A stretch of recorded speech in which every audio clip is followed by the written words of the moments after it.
Over the course of centuries, Dutch colonizers brought all of Indonesia under one government, known as the Dutch East Indies. But when the Netherlands was occupied by Germany, an Indonesian statesman took his chance. In 1945, he declared independence of the Republic of Indonesia. It would take another 10 years for Indonesia's tumultuous road to independence to end in victory. This is the Indonesian National Revolution with hindsight.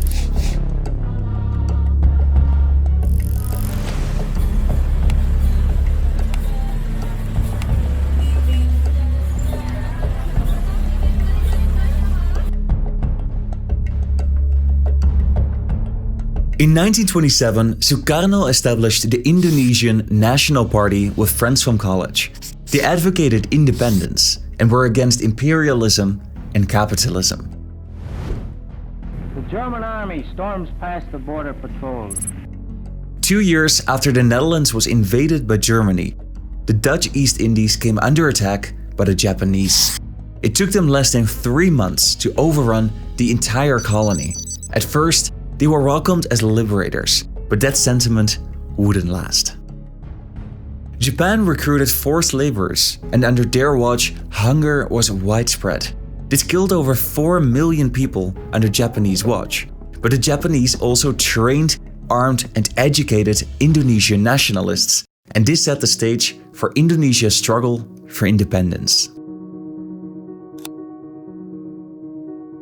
On August 17, 1945, Ahmed Sukarno and Mohammed Hatta proclaimed independence from the Netherlands, and they established the Republic of Indonesia. The Japanese surrendered a month later, and the island nation was up for grabs. The Allied forces deployed 1,000 British soldiers to maintain order on the island of Java.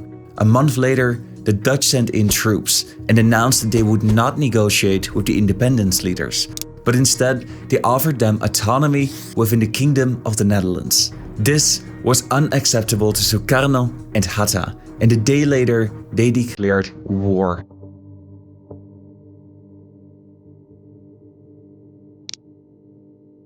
This kicked off the first conflict phase in Indonesia's road to independence. The Dutch, British, and Indonesian troops clashed on Java and Sumatra. On October 13, 1945, the war started. 1 year and 1 day later, all parties agreed to a ceasefire. 10,000 people were killed during this conflict, and over 200,000 were displaced. In the first peace talks, the British agreed to withdraw its troops, and this was completed a few months later. The Dutch, however, did not bend. The conflict heated up again in the first months of 1947, when Dutch government troops broke the ceasefire in Sumatra, and fighting intensified. This lasted from December to March, and during this period 5,000 people were killed. The independence leaders and factions opposing the Dutch had to reorganize. The result? The United States of Indonesia. This new formation consisted of the Republic of Indonesia and the island of Borneo. But the meaning of this unification was disputed.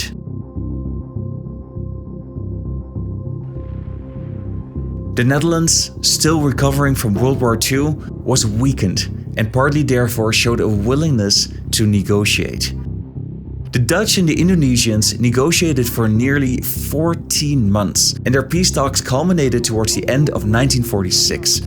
Leaders from the Netherlands and the Republic of Indonesia then finally reached a landmark agreement. Both parties agreed to recognize the Republic of Indonesia, the states of Borneo, and the state of East Indonesia. The status of New Guinea was still undecided, and the status of several islands was controversial. But the Netherlands outwardly acknowledged Indonesia's de facto authority in Java, Madura, and Sumatra, and this was lauded internationally as significant progress. The reality, however, was more complicated. The Dutch and the Indonesians had deep and fundamental differences on how this agreement should be interpreted. With hindsight, we know that only very few expected this to last. After reaching the agreement, the Dutch offered 5 proposals on how it could be implemented, but all were deemed unacceptable by Indonesia. The US offered financial support to Indonesia if they would agree to these terms, and it seemed to work, as it persuaded some leaders to accept a few of these conditions, but not all. Then the Netherlands demanded a ceasefire, which Indonesia rejected, and this was reason for the Dutch to end all negotiations. Fighting resumed and intensified.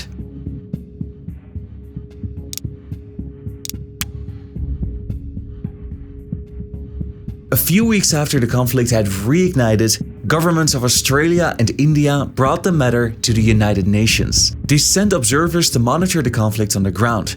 The UK and later the United States offered to facilitate negotiations, but the Netherlands showed little to no willingness to talk. In July 1947, the Dutch had resumed its military activities, and 5 months later, they signed a peace accord with the Indonesian representatives. They met aboard the USS Renville, which was anchored in Jakarta Bay. All parties agreed to recognize a ceasefire along the so-called Van Mook Line. Much of what we now recognize as sovereign territory of Indonesia was then still under Dutch control. But the Dutch desperately wanted to re-establish their entire colony.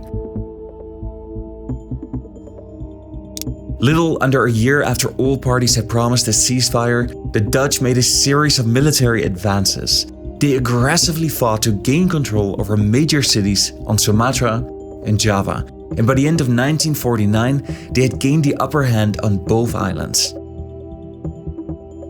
But this series of military successes by the Netherlands was condemned by the international community.